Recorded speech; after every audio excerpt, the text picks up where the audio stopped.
Bienvenue dans cette nouvelle interview du Média en 4K2. Aujourd'hui, je reçois Pierre-Guillaume Mercadal. Bonjour. Bonjour Kate. Merci d'avoir accepté notre invitation. Alors, vous êtes éleveur de cochons laineux à Montjoie, un village situé dans le Tarn-et-Garonne. On vous connaît plus particulièrement suite à un conflit de voisinage qui vous oppose au maire de Montjoie, Christian Heurgal, et à votre voisin, à Lord Anglais. Mais tout d'abord, Pierre-Guillaume, j'aimerais vous faire réagir à la grogne qui sévit actuellement chez les agriculteurs, mouvement bien entendu que vous soutenez. J'aimerais vous poser une Oui. première question. Qu'est-ce que c'est qu'être agriculteur aujourd'hui en France en 2024?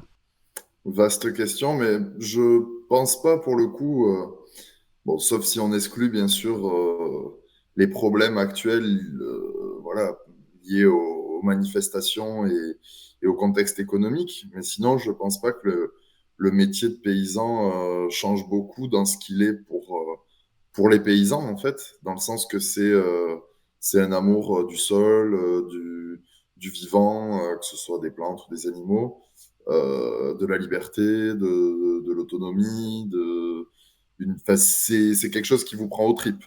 Après, bien entendu, qu'on a énormément évolué en termes de mécanisation, de modernisation de l'agriculture, mais moi, en tout cas, le modèle agricole que j'aime, auquel je crois et que je défends, c'est le modèle de la structure familiale, en fait.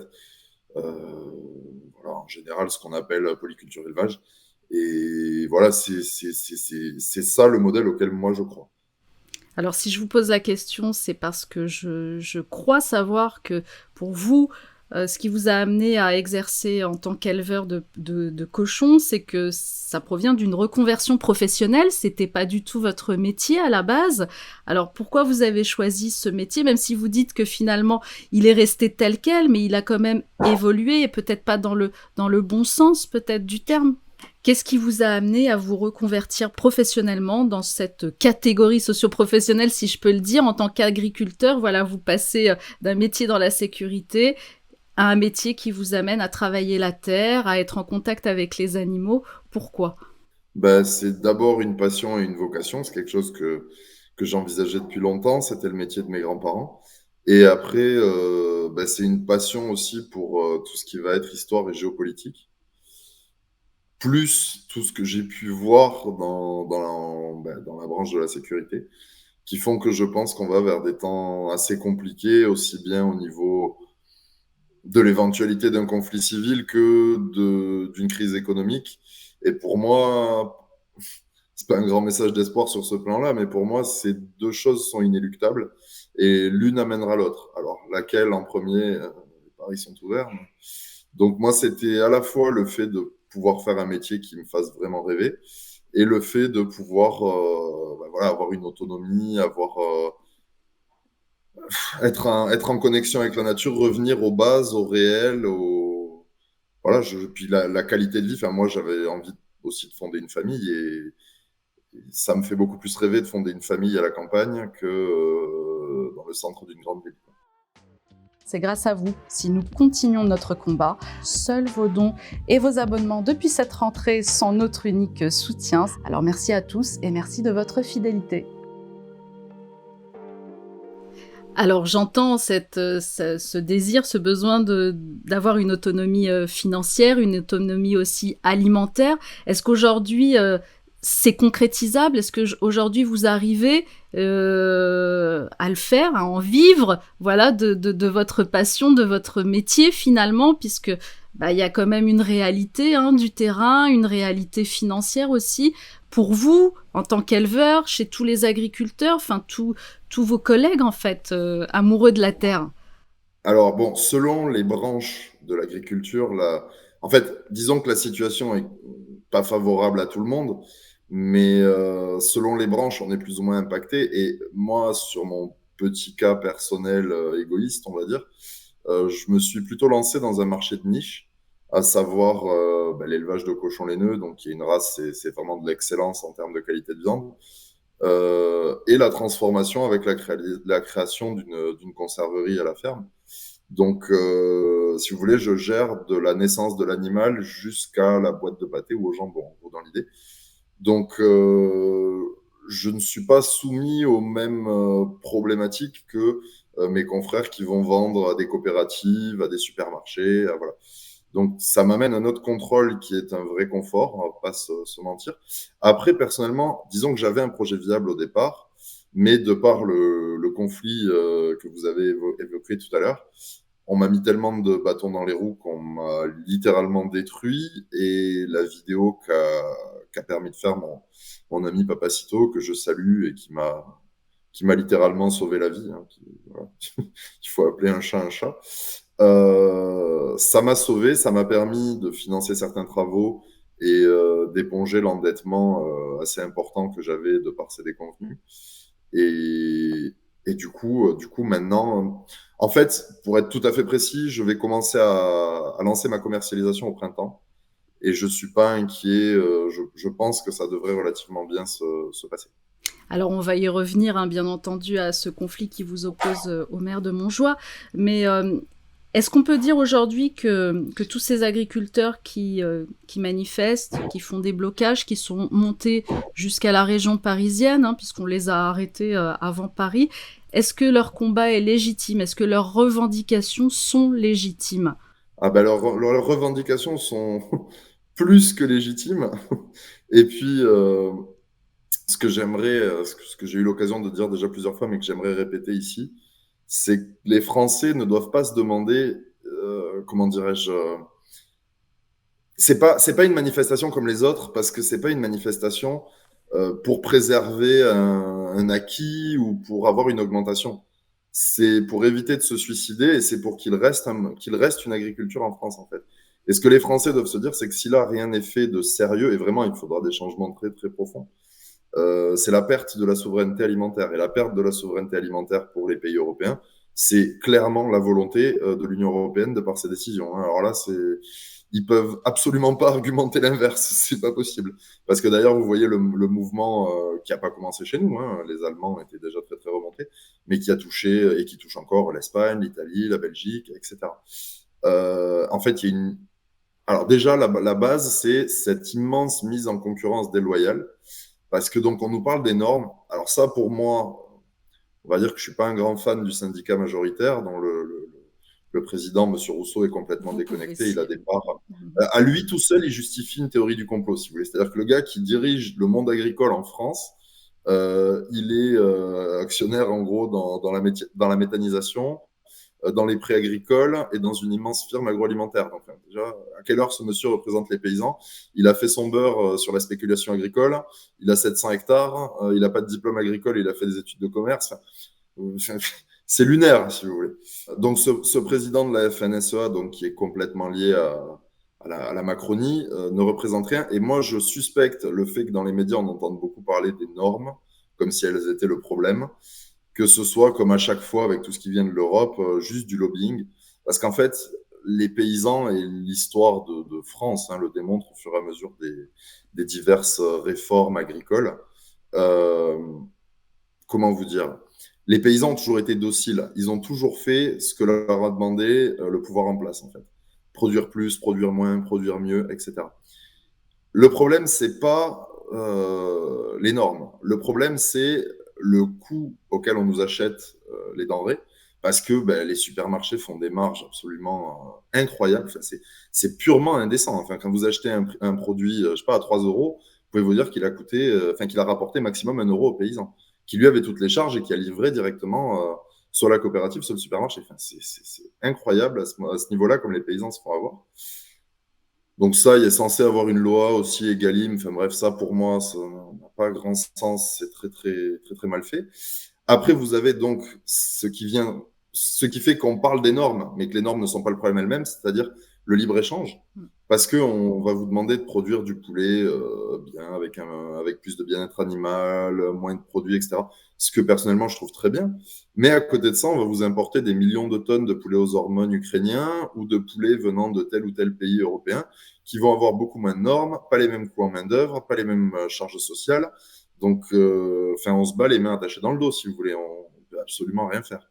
Et ça, c'est viable dans tous les secteurs agricoles. Et la Macronie qui explique être à l'écoute du monde agricole, là, le dernier discours d'Emmanuel Macron, c'est complètement lunaire. Le même jour, il a validé l'augmentation des quotas de ce qu'on fait rentrer depuis l'Ukraine.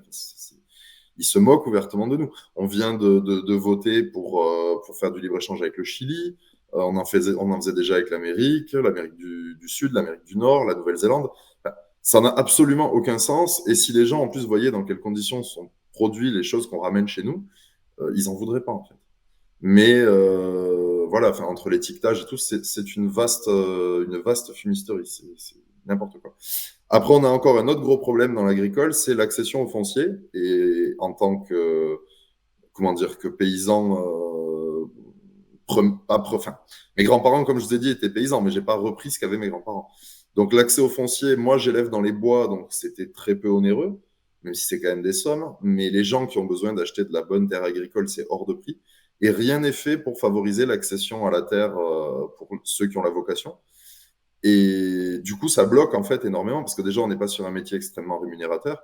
Mais si au niveau des sols, c'est très très compliqué d'accéder à la terre, voilà. Donc là-dessus, il faut que l'État fasse un vrai travail parce que d'ici 10 ans, 50% des agriculteurs seront à la retraite.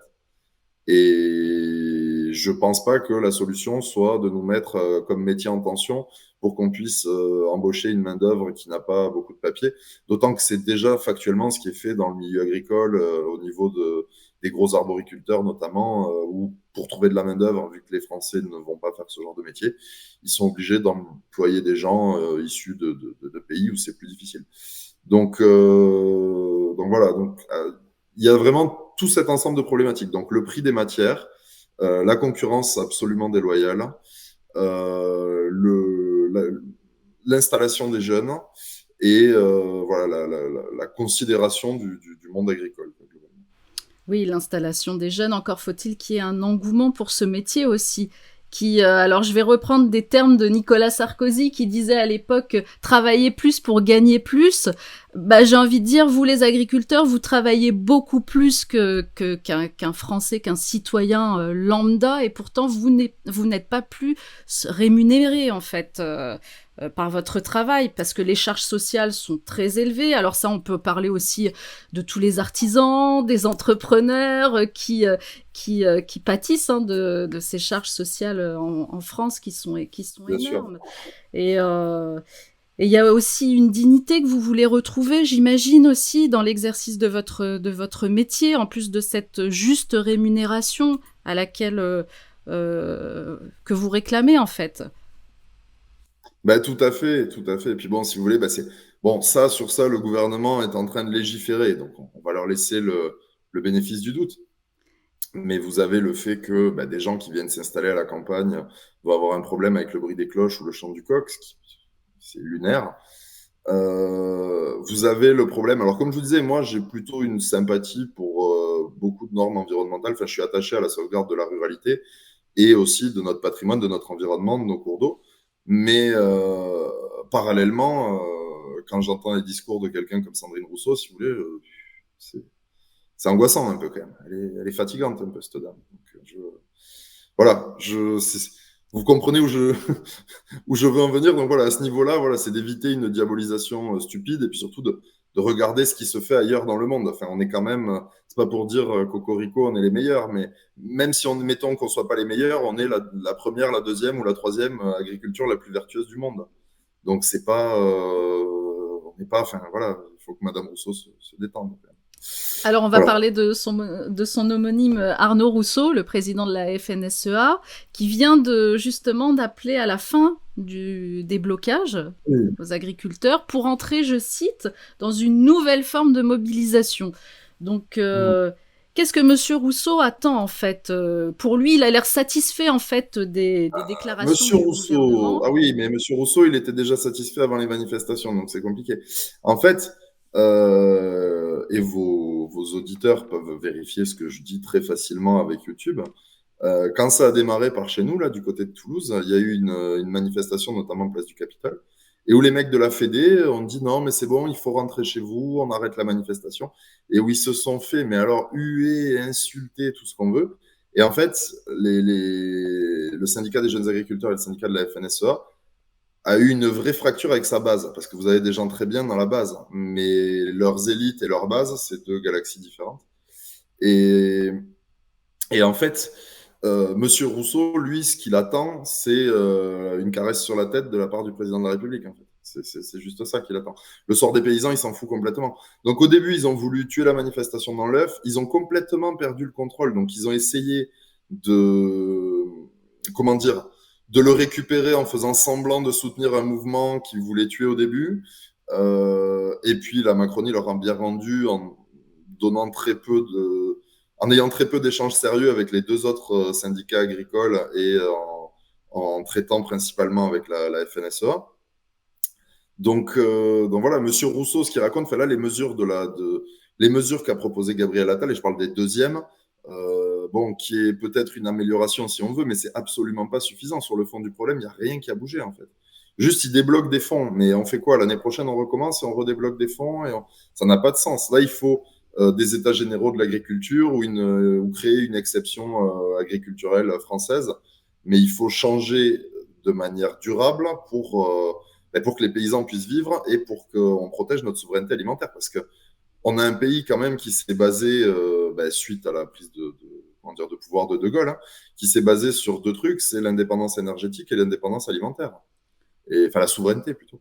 Et on est en train de perdre la souveraineté alimentaire. Et dans les trucs aussi qui font mal aux paysans et à tous les artisans et à l'industrie, c'est le coût de l'énergie par rapport à tout ce qui va être électricité, qu'on produit à pas cher et qu'on est obligé d'acheter une fortune par rapport à des accords européens, une fois de plus, qui nous desservent au dernier degré. Et ça, c'est une vraie problématique. Et pas que pour les paysans, mais pour les autres aussi.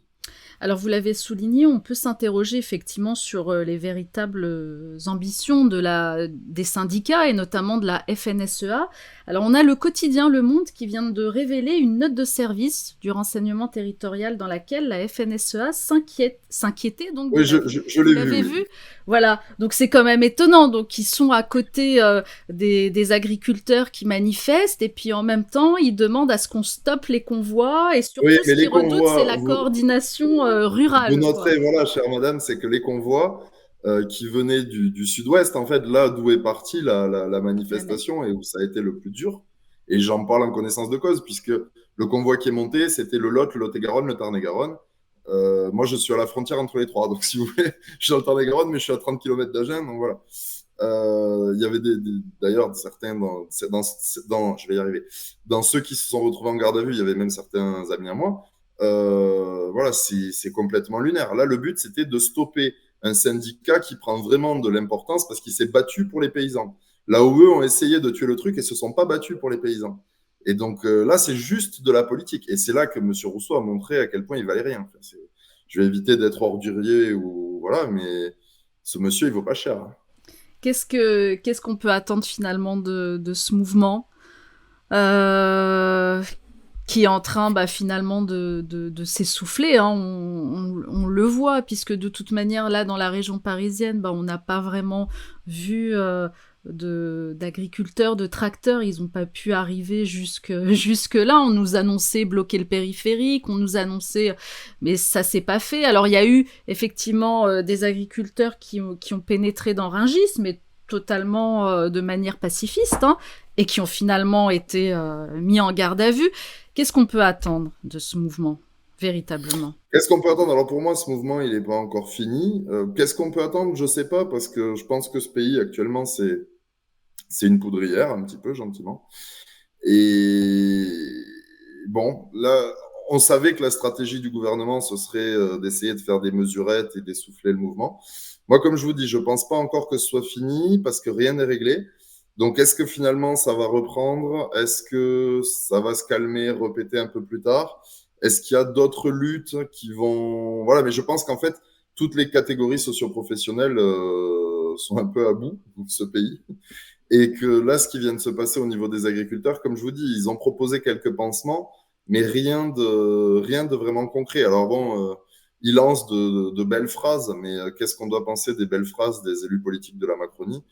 Et qu'est-ce qu'on doit penser surtout des élus qui nous disent qu'ils peuvent rien faire, que ça dépend de l'Union européenne? Mais alors pourquoi on vote en fait? Parce que Ursula von der Leyen, vous peut-être, mais moi je l'ai pas élue. Ces gens-là sont pas élus. Et en fait, nos dirigeants qu'on élit démocratiquement nous disent qu'ils peuvent rien faire. Enfin, donc je ne sais pas quoi vous dire, mais dans tous les cas, ça va pas pouvoir durer et les gens vont pas tous accepter de se suicider gentiment dans leur coin, en fait. Donc vous dire quoi, vous dire quand, je suis pas prophète, mais moi pour moi, je pense que c'est pas fini parce que ça ne peut pas continuer comme ça, en fait. Ça ne peut pas. Donc voilà, je ne peux pas vous en dire plus en restant voilà, pragmatique et raisonnable. Vous connaissez Sébastien Béraud? C'est un éleveur laitier de Haute-Loire qui fait un peu le tour de tous les médias en ce moment. Alors, Vous avez dû, spontanément, non. je suis certaine que vous l'avez déjà vu en tout cas. Eh ben, il a Ah, déclaré, peut-être, mais le nom ne me dit rien comme ça. il a déclaré aux médias, pour lui, il y a deux solutions en fait pour sortir de cette crise. C'est la démission de Macron et une sortie de l'Europe. Vous Des approuvez propos alors? des propos qui l'honorent. Bah écoutez, enfin moi, si vous voulez, je n'ai pas comment dirais-je, de haine contre le principe d'Union européenne. Mais je pense qu'elle doit être détruite et refondée. Ou alors qu'il faut un dirigeant avec, vous m'excuserez, mais des couilles, et qui débarque à Bruxelles et qui dit voilà, maintenant ça et ça, c'est comme ça. Si vous en voulez pas, on s'en va. Et c'est tout, en fait. Il faut pas tergiverser, il faut pas. Le problème de l'Union européenne, c'est que déjà on est 27, ça n'a aucun sens, et que pour négocier les traités, il faut l'unanimité. Vous voyez bien qu'un pays comme la Hongrie arrive à bloquer des accords européens sans rentrer sur le à tort ou à raison, hein, c'est pas le sujet, mais ça pèse quoi la Hongrie économiquement? Et ça peut bloquer toute l'Union européenne. Du coup, si on veut faire des réformes qui vont dans le bon sens, mais qu'un pays satellite de l'Union européenne, parce que arrangement avec les Chinois, arrangement avec les Russes, arrangement avec les Américains, arrangement avec qui vous voulez, décide de bloquer, qu'est-ce qu'on fait? Donc, à un moment donné, il faut exiger, et puis c'est tout. Enfin, on est quand même la France, quoi. Si, si on ne peut pas se permettre de sauver notre souveraineté alimentaire, c'est que l'Union européenne n'est pas notre amie, hein. Et puis l'Union européenne est quand même très très loin là aussi du projet qu'avait au départ le général de Gaulle, hein. Donc moi, ce que je dirais, c'est qu'effectivement, taper du poing sur la table ou en sortir, quitte à la refonder, mais avec d'autres valeurs que celles qui sont mises en place actuellement. Alors vous Voilà. dites qu'il y a beaucoup, effectivement, il y a beaucoup de traités qui se font avec les pays étrangers. Pourtant, ces dernières années, la France a mis l'accent sur tout ce qui est sur le label Made in France. Euh, on en a fait la promotion, on en a fait, mais on se rend bien compte que sur le terrain, finalement, ce n'est qu'un leurre.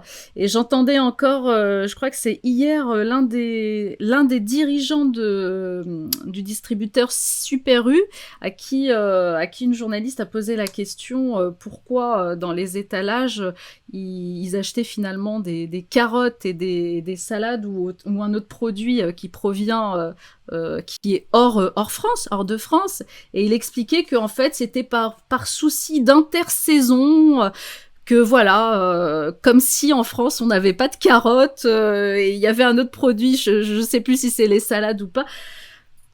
Qu'est-ce que ça dit? Parce que oui, on va taper du poing sur la table, mais ça suffit pas en fait. Ça ne suffit pas. Ah ben, si l'État veut, l'État peut, hein.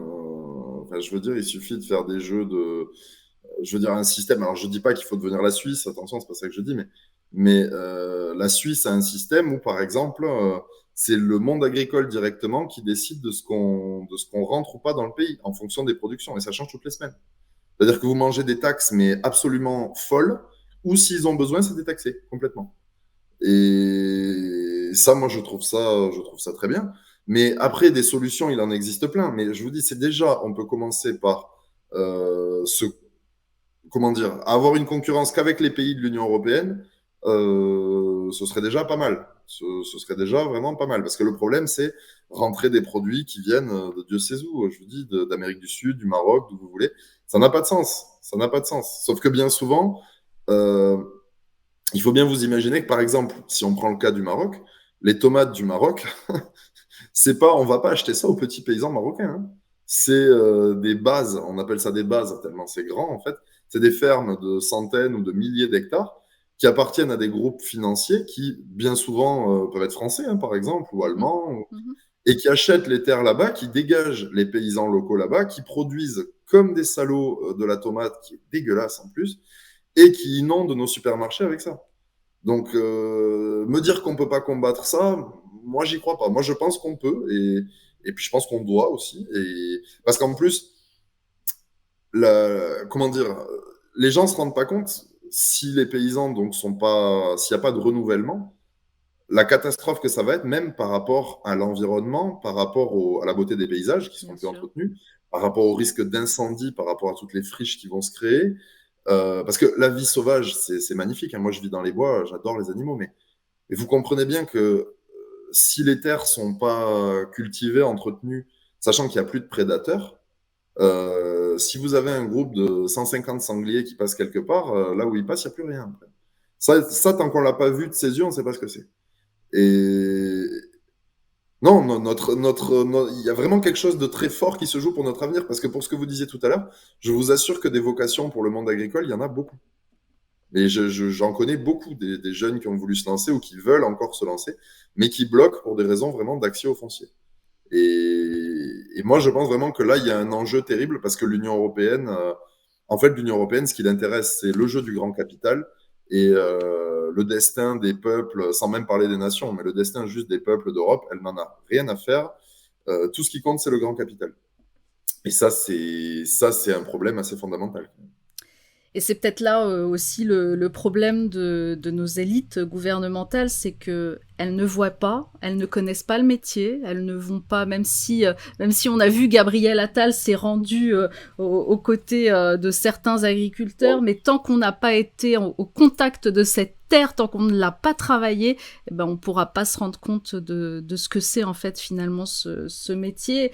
Et ils sont moi je le dis, hein, voilà, là il y a plus d'objectivité, mais ils sont complètement déconnectés de la réalité, en tout cas Ah, mais au dernier degré, vous avez complètement raison. Ils sont hors sol qu'ils en peuvent plus. C'est terrible.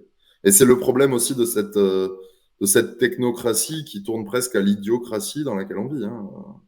Ça n'a, c'est incohérent au possible. C'est triste tellement c'est incohérent. Il n'y a plus aucun bon sens. Enfin, et le problème, c'est que ça toucherait que le monde agricole, mais on le retrouve vraiment partout, quoi. C'est des mecs qui n'ont jamais fait des métiers qui nous expliquent ce qu'on doit vivre sans avoir la moindre idée de ce que sont les réalités du métier.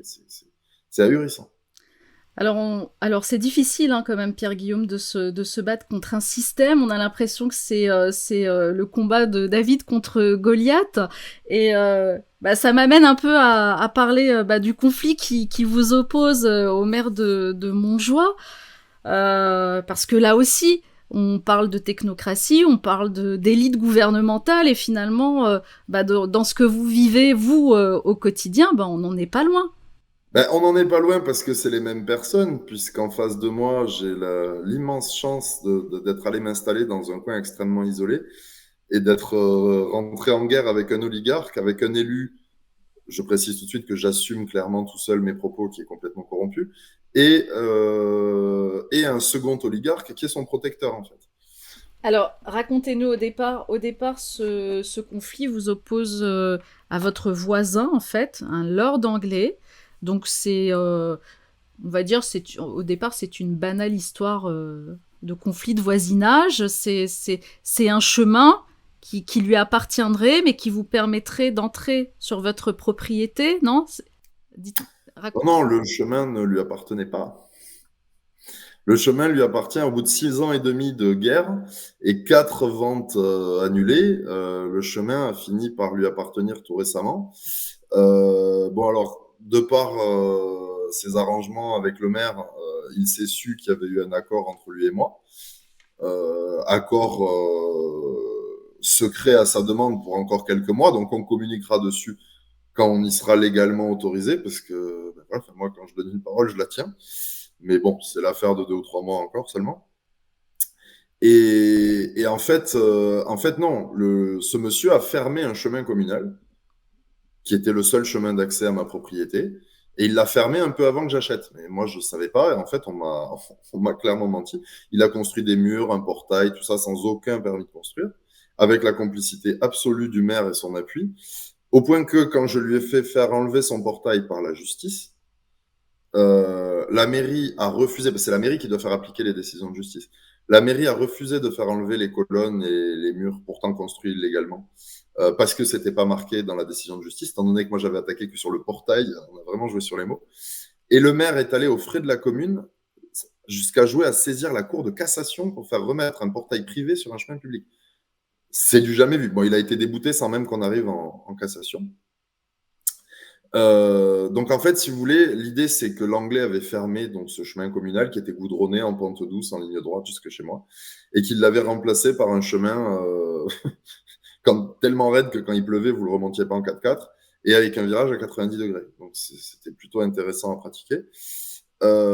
Entre-temps, ben, moi du coup, il y a eu toute une guerre de travaux parce qu'en fait, le maire est document comment dire recommandé à l'appui m'a expliqué que la déviation c'était salle communale. Donc on s'est mis d'accord pour faire des travaux. Quand j'ai fait les travaux, il m'a attaqué, il m'a fait arrêter les travaux comme si j'étais sur la voie publique, alors qu'en fait c'était la déviation appartenait à l'anglais. Enfin, là tel que je vous explique ça, tel que je vous explique l'histoire, j'ai conscience que ça c'est assez complexe peut-être un peu à comprendre, mais donc le deuxième chemin en gros était à l'anglais, était impraticable. Le maire me dit de faire des travaux et après m'attaque en me disant qu'il avait rien signé. Donc au final, j'ai quand même fait les travaux sur une voie qui appartenait à l'anglais, avec un communal fermé, tout à mes frais. Je me suis endetté pour ça, parce que j'ai quand même été au bout, parce que je ne pouvais pas accéder chez moi, tout simplement. Et depuis 5 ans et demi à peu près qu'on a fait ces travaux, voire 6 ans,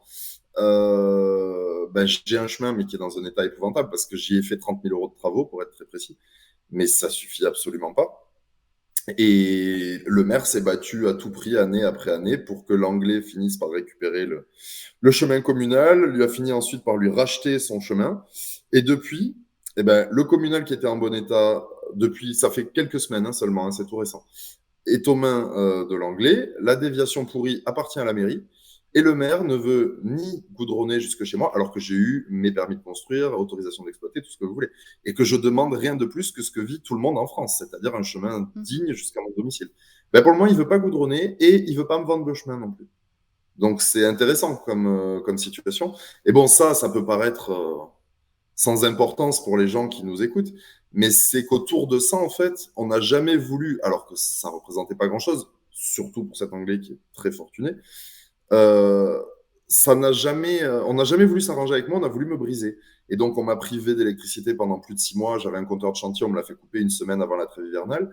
Et le maire s'est battu pendant 6 mois pour qu'on me remette pas l'électricité et a fini par le faire sur ordre du préfet. On a tenté, et je pèse bien mes mots, de m'assassiner. Euh... Qu'est-ce que je peux vous dire qu'on m'a fait? On m'a fait l'année où je me suis installé comme paysan, j'ai eu 5 contrôles surprises. Je ne sais pas si vous imaginez ce que ça représente, mais c'est absolument colossal. Euh, on m'a fait un harcèlement de tous les jours, on m'a volé des animaux. Récemment, on m'a massacré des animaux dans des conditions absolument atroces, puisque on leur a tiré dans le ventre pour qu'ils agonisent sur des gros cochons prêts à abattre de plus de 100 kilos. Donc on m'en a quand même tué 5 par arme à feu et un avec du poison. Voilà ce que je vis. C'est un véritable enfer. Et le problème qu'il y a, c'est que vous allez me dire, ben, pourquoi vous en parlez pas? Pourquoi ben, le problème, c'est qu'en fait, Montjoie, c'est la base arrière de Monsieur Jean-Michel Baillet, qui est l'un des hommes les plus puissants de France, qui a occupé tous les postes politiques existants à part président de la République. Voilà, c'est simple, il a fait tout ce qui existe. Il n'a pas été président de région, il a été conseiller régional, mais jamais président de région. Voilà, président de région, président de la République, les deux postes qu'il a jamais eu. C'est un des hommes les plus fortunés de France, qui se cache absolument pas d'être franc-maçon. C'est le premier patron de presse régionale de France. Et donc, en fait, dans ma région, bah, toute la presse locale lui appartient. Donc, à part des tout petits journaux qui m'ont eu fait quelques articles, mais sans impact, bah, toute la presse lui appartient. Donc, toute la presse refuse de parler de moi ou alors en parle pour se moquer de moi, littéralement. Euh, je vous ai dit qu'on avait tenté de m'assassiner. Alors, si aujourd'hui je vous parle et si j'ai été médiatisé et un peu connu, c'est grâce au youtubeur Papacito. Donc, dans la première vidéo qu'on a faite, qu'on peut trouver sur YouTube et Odyssée, le chef du commando qui m'a été envoyé a témoigné à visage découvert et a reconnu avoir pris 40 000 euros pour s'occuper de moi. Donc, à ce prix-là, vous vous doutez bien qu'on ne parle pas de trier les lentilles. Donc, je vais essayer de vous parler brièvement de ça, mais pour vous expliquer ce que j'ai vécu. On m'envoie une équipe de mecs armés chez moi. Bon, il s'avère que quand ils sont arrivés, on était 4, dont mon neveu qui avait 15 ans. Donc, ils n'ont pas pu faire non plus complètement n'importe quoi. Donc, ils ont voulu discuter. Ils se sont rendus compte qu'on les avait manipulés. Donc, ils se sont retournés contre les commanditaires, ce qui est assez peu courant. Et bon, je vous passe les détails. Euh, donc, ils se sont mis complètement de mon côté. Moi, je les ai avertis que je déposais une main courante parce que je ne voulais pas spécialement qu'ils se fassent attraper puisqu'ils ne m'avaient rien fait in fine, que j'étais toujours vivant, que je n'avais pas été tabassé ou autre. Même s'ils ont débarqué chez moi armés, hein, je tiens quand même à le préciser, et que ce n'étaient pas des voisins locaux, hein, c'était d'anciens mercenaires. Celui qui a témoigné, on a donné son nom, son prénom, son casier judiciaire, il a parlé à visage découvert dans la première vidéo. Il est fiché au grand banditisme, ancien mercenaire, enfin, bon, c'est pas des enfants de cœur là qui sont venus chez moi, si vous voulez. Euh, Ce monsieur, on est allé donc, enfin, il s'est fait attraper ensuite par la police parce qu'en fait, du coup, suite à ma main courante, à l'époque, on avait une jeune sous-préfète très courageuse dans le département qui m'a beaucoup aidé. Euh, Suite à ça, il y a eu 1 an et demi d'enquête de gendarmerie. À la fin, ils l'ont identifié. Il est allé en garde à vue. Il a avoué en garde à vue. Quand on est arrivé au tribunal, on pensait avec mon avocat qu'il allait prendre cher. Ce qui n'était pas ce qu'on voulait au départ. Nous, on voulait juste que si on me retrouve suicidé de 3 balles dans le dos, on ait une idée de la direction dans laquelle il fallait chercher. Et en fait, arrivé au tribunal, il n'est pas venu. Il n'a pas pris d'avocat. Et à notre grande surprise, eh bien, le parquetier a demandé à requalifier les faits. Et l'homme qui avait amené ces 2 hommes armés chez moi avait lui une avocate qui s'est jetée sur le parquetier en disant mais attendez, il n'est pas là, il n'a pas de défense, vous n'avez pas le droit de requalifier les faits. Et en fait, on a un parquet qui du coup s'est retrouvé à plaider la relaxe pour un homme fiché au grand banditisme, en récidive sur de tels faits et qui avait avoué en garde à vue. Et le clou du spectacle, c'est que ça encore, comme je vous disais, je n'avais pas de velléité particulière à ce que cet homme soit extrêmement condamné. La vie qu'il mène, ça le regarde. Chacun vit sa vie. Le truc fantastique, c'est La Dépêche, donc l'un des journaux de Jean-Michel Bailey, qui titre, juste après cet événement, juste après le jugement, les menaces contre l'éleveur porcin se finissent en eau de boudin. Enfin, alors que pour eux, ils font des articles dans tous les sens. Récemment, on a été diffamé par un journaliste dont on s'est moqué. Ils ont titré qu'on avait lancé une chasse à l'homme. J'invite vos auditeurs à voir la vidéo incriminée qui dure 2 minutes, qui est sur tous mes réseaux, dont mon Instagram, qu'on m'explique où c'est qu'il y a une chasse à l'homme. Ben bref, c'est vraiment du 2 poids 2 mesures. Et pourquoi? Donc, je vais vous expliquer pourquoi M. Bailey étant impliqué. Ben parce que le tout petit village de Montjoie, c'est un peu son précaré. C'est là qu'il a marié ses fils, etc., etc. Et il y a passé 2 mandats comme conseiller municipal au moment où François Hollande a fait la réforme là, pour le non-cumul des mandats. Et où, en fait, vu qu'il ne pouvait plus être maire et en même temps sénateur ou député et secrétaire d'État et président de communauté de communes, il fallait faire sauter maire. Donc, il a mis un pantin à sa place dans la ville de Valence-d'Agen, que sa famille tient sans interruption depuis plus de 100 ans. Précisons-le. Donc, il a mis un pantin et il est venu conseiller municipal à Montjoie, ce qui lui permettait quand même de diriger notre communauté de communes.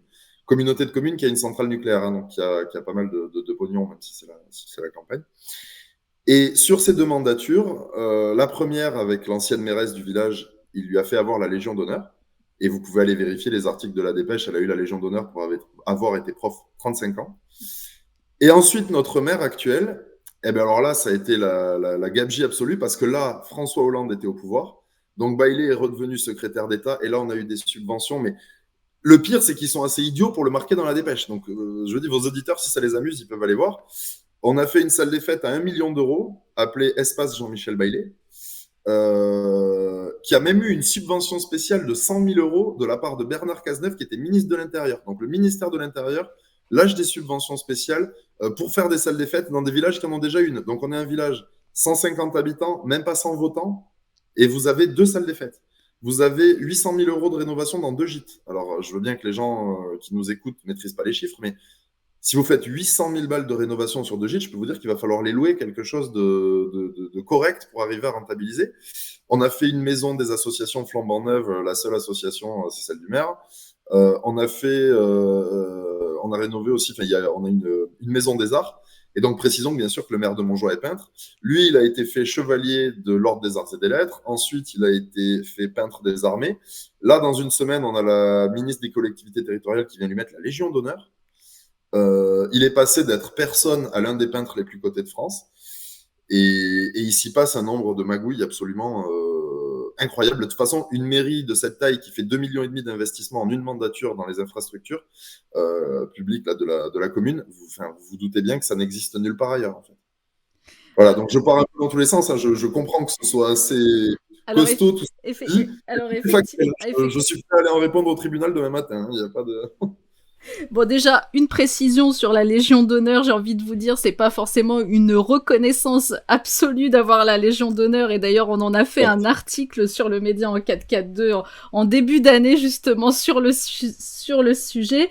Mais ce que j'ai envie de vous dire, c'est que bah, effectivement, quand on entend votre histoire, elle paraît assez ubuesque et on se dit un village de 150 habitants, comment voilà, vous leur faites aussi peur. Qu'est-ce qui se passe? Qui êtes-vous, Pierre-Guillaume Mercadal, pour qu'on vous envoie des mercenaires chez vous, qu'on essaye de vous tuer, qu'on essaye... Ben, c'est du mépris de classe, en fait, pur et dur. C'est quand ils ont vu que je gagnais au tribunal et que le portail avait sauté, ben, j'ai reçu de la visite. Alors, moi, à ce jour, je sais parfaitement qui a commandité la tentative hein, contre moi. Vu qu'il n'y a pas eu de condamnation sur le sujet, tout ce que je peux faire, c'est dire que étonnamment, les personnes qui sont venues à mon domicile ont été amenées là par un membre de la famille des salariés du Lord britannique.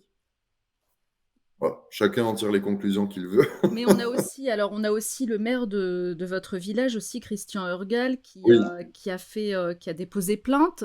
C'est ça, pour menace de mort.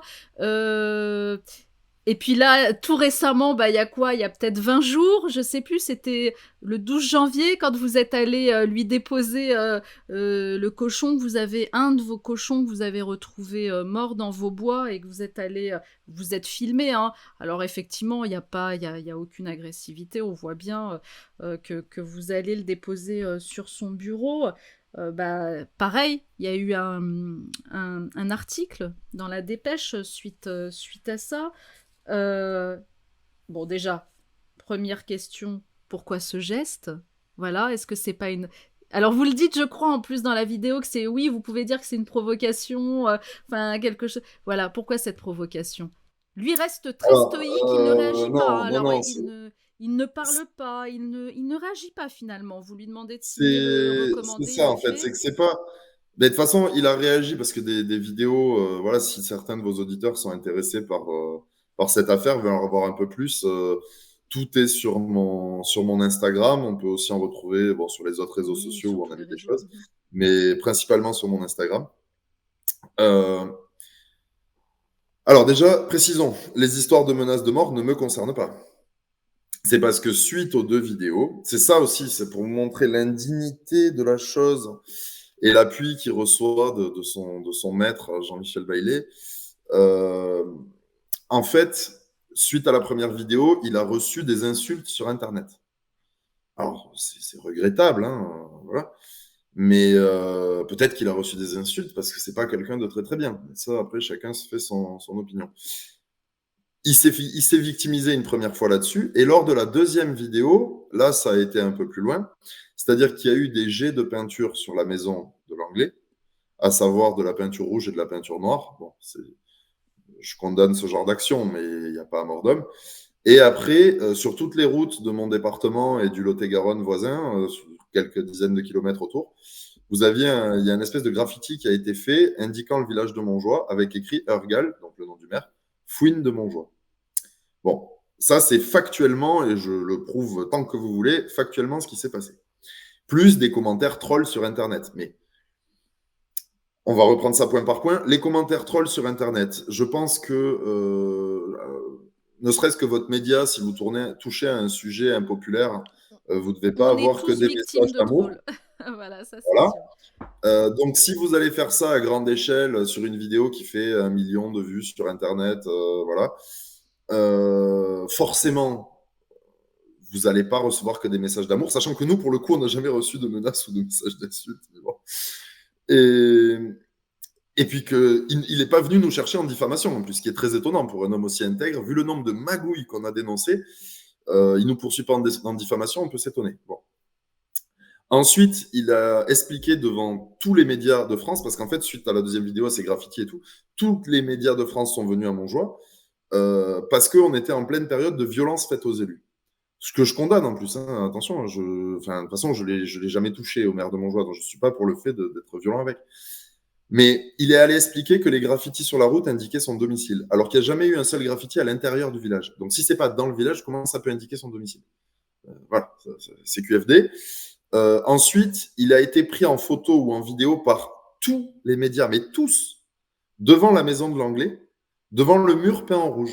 Et donc, beaucoup de vos confrères journalistes ont dit que c'était scandaleux, que c'était le rouge pour rappeler le sang et que ça avait été mis sur sa maison pour le terroriser, sauf que sa maison, elle n'a jamais été ni indiquée ni vandalisée et que juste à côté, il y avait un mur peint de la même façon, mais en noir. Pourquoi il s'est pas mis en scène devant le mur peint en noir? Bon, on peut se poser des questions. Et ensuite, il a dit à toute la France qu'il était sous protection policière, le petit coquin. Et il n'a jamais été sous protection policière. Ce monsieur, suite au message troll qu'il a reçu sur Internet, il y avait 2 ou 3 patrouilles de gendarmerie par jour qui montaient au village, alors qu'avant, il n'y en avait pas. Pendant quelques temps, hein, parce que ça s'est arrêté. C'est tout ce qui s'est passé. Enfin, quand vous voyez des gens qui défendent des positions, qu'on les trouve courageuses ou borderline, peu importe, mais et qui vivent vraiment sous protection policière, dont la vie est un enfer, et des élus qui se font tabasser et que lui, il va surfer sur ça pour devenir la grande victime alors qu'il a jamais rien vécu et jamais été sous protection policière, mais c'est d'une indignité incroyable. Et c'est ce mec qui est à la fois corrompu et le pire des indignes, qui, parce qu'il est protégé par l'un des francs-maçons les plus puissant de France, va avoir la Légion d'honneur. Mais c'est écœurant à un point. Je vous rejoins sur le fait que la Légion d'honneur, ça ne veut plus dire grand-chose, mais quand même, on ne peut pas remettre ça à Arnaud Beltrame et après la remettre à Christian Ergal. Enfin, c'est lunaire. Alors, Voilà. alors pourquoi lui avoir déposé alors une de vos bêtes? Pourquoi lui avoir déposé? Parce qu'en fait, quand j'ai trouvé mon animal empoisonné, après, quelques jours après ce qui avait été abattu, je ne vous cache pas que j'ai un peu touché le fond. C'était un peu costaud moralement, vous voyez. Et donc, le lundi, la mairie est ouverte que 2 jours par semaine, hein. Le lundi, je vais à la mairie pour lui demander si on peut faire en sorte de se serrer la main qui goudronne, voilà, et qu'on passe à autre chose, en fait. Parce que là, ça allait beaucoup trop loin. Enfin, mes animaux, je les élève 2 ans, les retrouver. Enfin, il y en a un qu'on a dû achever nous-mêmes parce qu'il agonisait depuis combien de jours, en plus, on ne sait pas. Enfin, bref, j'étais pas fier, si vous voulez. Et en fait, quand j'arrive, tout est filmé, hein. Quand j'arrive, il me fait patienter parce qu'il est en train de commander du vin. Et je trouve quoi sur son bureau? Une feuille avec mon portrait. En fait, il a repris une intervention chez Valeurs Actuelles ou Radio Courtoisie, je sais plus. Et donc, il y avait mon portrait et il avait écrit dessus éleveur menteur. Alors, je n'ai pas compris pourquoi c'était là, pile au moment où je me fais tuer des animaux, alors que j'étais pas entré en contact avec lui, que le conflit s'apaisait depuis quelques mois. Je comprenais pas du tout. Voilà. Et donc là, on a eu un premier échange où il s'est, et c'est pareil, hein, c'est sur tous les réseaux sociaux, où il s'est clairement foutu de ma gueule. C'est-à-dire qu'il s'est moqué de moi en me disant non, mais le chemin est en excellent état, mais je comprends pas. Si vous avez une remarque à faire à la commune, faites-moi un recommandé, etc., etc. Donc on a échangé des mots. Je suis parti. Et 2 jours ou 3 jours après, oui, 3 jours après, le jeudi matin, l'équarrissage, en fait, à cause de l'état du chemin, comme tous les gros camions, ne veut pas descendre chez moi.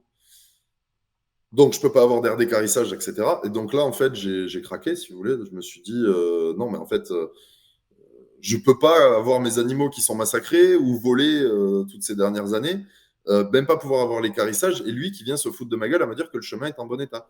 Donc, je suis allé lui amener l'animal empoisonné, la feuille de l'équarrissage, sachant qu'il en avait déjà eu une il y a 2 ou 3 ans, hein, mais la feuille de l'équarrissage disant qu'il ne voulait pas descendre chez moi, et un recommandé, vu qu'il me demandait un recommandé. Donc là, il a signé le recommandé, il a pris connaissance de tous les documents, et voilà. Voilà pourquoi j'ai fait ça. Pourquoi j'ai fait ça? Parce que on peut pas, comment dire, j'ai beau arriver à garder mon calme, on peut pas faire vivre des situations pareilles aux gens, en fait, c'est pas possible. Et on ne peut pas à la fois faire semblant d'être un élu respectable et une victime, et déshonorer à ce point sa fonction de maire, en fait. Parce que pour lui, c'est juste une affaire personnelle, c'est juste un caprice d'orgueil. Bailey, autour de lui, pareil, j'ai pas parlé de ça, mais vous avez autant de suicides autour de lui qu'avec les Clinton. Vous avez un de ses bras droits qui a pris une balle dans la tête en rentrant chez lui.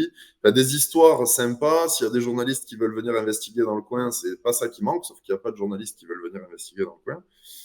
Euh, Ils font peur à tout le monde. Donc moi, je reçois énormément de soutien, mais officieux en fait, parce que les gens ont peur. Ou de gens qui me disent, mais arrête, tu vas mourir, etc. C'est ça que je vis depuis 6 ans, si vous voulez. C'est littéralement horrible. Et en fait, ben, le maire est parti un jour avec la bonne idée de me poursuivre pour l'avoir menacé et injurié dans son bureau. Je me suis retrouvé en surprise à la gendarmerie pour ça. Et quand j'ai eu fini ma déposition, les gendarmes m'ont dit, bon, ça devrait bien se passer parce que ça colle parfaitement avec la déposition de la secrétaire, que je connaissais pas à l'époque. Et en fait, bon, elle m'a sauvé, puisqu'au final, elle a dit la vérité, que j'avais ni injurié ni menacé le maire. Donc, ça a fini classé sans suite. Et depuis, je filme tous mes entretiens avec le maire. En fait, pour pas lui permettre de, parce qu'il a retenté plusieurs fois par la suite, de pas lui permettre de me diffamer, de me faire condamner, vu qu'il est élu. Voilà, parole contre parole, ça se jouerait pas bien pour moi. Donc voilà pourquoi j'ai pris l'habitude d'enregistrer. Et là, je me suis dit qu'il fallait diffuser parce que 3 jours avant, j'y vais, il se moque de moi. Là, je me suis dit, ben, je vais amener ça, on verra sa réaction, et puis je vais filmer. Et depuis, ben, je diffuse toutes les entrevues que j'ai avec lui depuis. On a pu le voir jouer à aller se cacher derrière une porte, hein, enfin voilà, à répondre des trucs complètement incohérents, à bugger quand je lui pose des questions. D'ailleurs, je ne sais pas si vous avez eu l'occasion de discuter avec lui, mais je vous avais transmis son numéro. Aujourd'hui, je pense qu'il doit être encore à la mairie. Hein, si... Vraiment, n'hésitez pas à lui poser toutes les questions que vous voulez. Alors effectivement, Pierre-Guillaume, c'est prévu que je le contacte parce que c'est aussi mon métier aussi d'avoir Bien les sûr. deux versions. Et pourquoi pas tenter une médiation? Pourquoi pas? Pourquoi pas? Voilà, si tant est qu'il réponde, si tant est qu'il en ait envie en tout cas, mais, mais je donnerai, en tout cas, je donnerai suite. Enfin, je dirai clairement quel retour j'ai eu de sa part. Ça c'est certain. Voilà, je vous l'avais dit quand on s'est eu et quand Oui, on a échangé que voilà quoi, que c'était la moindre des choses d'avoir aussi son avis. Et puis, bah, s'il accepte, tant mieux. Et puis, s'il refuse, bah, ce sera sa décision, quoi. Et, et jusqu'à présent, il a toujours refusé, à part avec les médias de son maître. Moi, je rêverais hein, d'un débat face à lui ou face à son avocate ou face à qui il veut. Parce que je vous dis, des questions à lui poser, c'est pas ça qui manque, hein, les questions embêtantes. Parce que même au niveau des avocats, il a passé 2 ans et demi à avoir le même avocat que l'anglais. bah, je pense que Un là, truc que si j'ai on est. oublié, Oui. un truc que j'ai oublié de vous dire, c'est que vu qu'il avait le même avocat que l'anglais, dans le cadre d'une procédure où il y avait plein de mails en annexe, son avocat a transmis un mail, ça s'invente pas, et je peux même vous le fournir si vous voulez. Son avocat a transmis un mail que l'anglais avait envoyé au maire par erreur complète. Et dans ce mail, en fait, l'anglais disait au maire tout ce qu'il devait faire en fait, pour me stopper, couper l'électricité, tout ce que vous voulez. Vous pouvez tout cocher dans l'ordre. C'est trop beau pour être vrai, presque, mais je veux dire, c'est une pièce tout à fait officielle que je peux vous mettre en contact avec mon avocat, il n'y a aucun problème. Voilà les gens que j'ai en face. Il n'y a aucune limite. Et en fait, le truc, c'est qu'ils sont intouchables. Parce que Bailey est un faiseur de roi, si vous voulez. Toute la presse régionale du Sud étant à lui.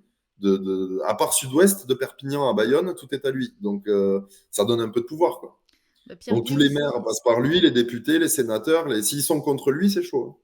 bah, ce qui touche le plus dans votre histoire, c'est quand même que vous êtes, voilà, vous êtes un éleveur. Vous êtes, alors, je sais pas combien vous avez de bêtes dans Une votre élevage. petite centaine. Donc, bah, déjà, une perte, c'est que c'est quand même énorme pour un petit éleveur. Donc, ce qui touche, c'est vraiment c'est le côté humain derrière votre histoire.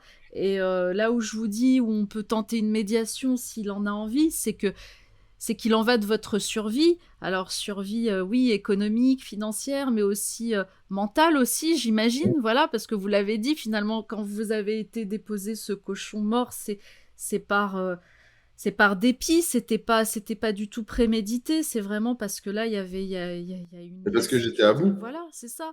Et Donc, pour qu'ils réalisent ce que c'est. Parce qu'en fait, là, ça me vient parce que je voulais pas préciser, mais ce qui m'a rendu fou aussi, c'est de voir des gens qui, voyant ce que j'avais publié par rapport aux animaux morts, lui ont demandé dans la semaine, là, après ce lundi-là, lui ont demandé s'il avait prévu de faire quelque chose pour aider dans cette situation. Et il a dit, il a marqué sur son Instagram en réponse à cette personne, les gens du village disent que c'est lui qui tue ces animaux. Et là, j'ai cru que j'allais devenir fou parce que ça, en fait, c'est juste une technique ordurière pour me diffamer sans, c'est pas lui qui l'a dit, c'est les gens du village. Sauf que c'est pas vrai que les gens du village disent ça, que si vous voulez, moi, les papiers, c'est pas ma passion, c'est peut-être une erreur, mais j'avais même pas d'assurance sur mon cheptel. Donc en fait, là, ça me fait une perte de 15 à 20 000 euros sèche, parce que les animaux que vous retrouvez morts après des heures, vous n'allez pas jouer à les transformer ou à en faire quoi que ce soit, hein. Un animal, il faut enlever le sang tout de suite, sinon la viande, elle peut être porteuse de bactéries, de maladies, voilà. Ça a été une perte sèche terrible. Le fait que les animaux soient massacrés. Si vous voulez, si j'avais une assurance et que tous les animaux ont pris une balle dans la tête, vous pouvez douter. Mais là, ils ont été torturés et j'avais pas d'assurance. Donc, je peux pas comprendre. Ça m'a franchement blessé qu'il ose dire des trucs comme ça publiquement en se cachant en plus derrière les habitants du village. Mais ce monsieur n'a ni courage ni dignité. Donc voilà. Et puis je ne doute pas qu'ils vous répondent pas ou alors qu'ils répondent trois trucs à moitié. Mais parce que sur toutes les questions, je vous dis, hein, c'est très simple. Hein, qu'il ose dire face caméra qu'il n'a pas essayé de remettre un portail privé sur un chemin public jusqu'en cassation, qu'il ose. En tout On cas, verra. en tout cas, moi, S'il ose, on ira au tribunal. en tout cas, moi, ce que je retiens, c'est que tout de même, vous êtes ouvert au dialogue et que vous avez tout de même envie que cette histoire se termine et se termine bien, en tout cas. Ben, je me suis marié grâce au soutien de milliers de personnes, grâce à la vidéo d'Hugo qui a perdu beaucoup pour moi et que je dirais jamais assez que j'aime comme un frère. Moi, maintenant, j'aimerais effectivement juste vivre de mon travail. Maintenant, je vais pouvoir m'en sortir grâce à ce qui s'est passé.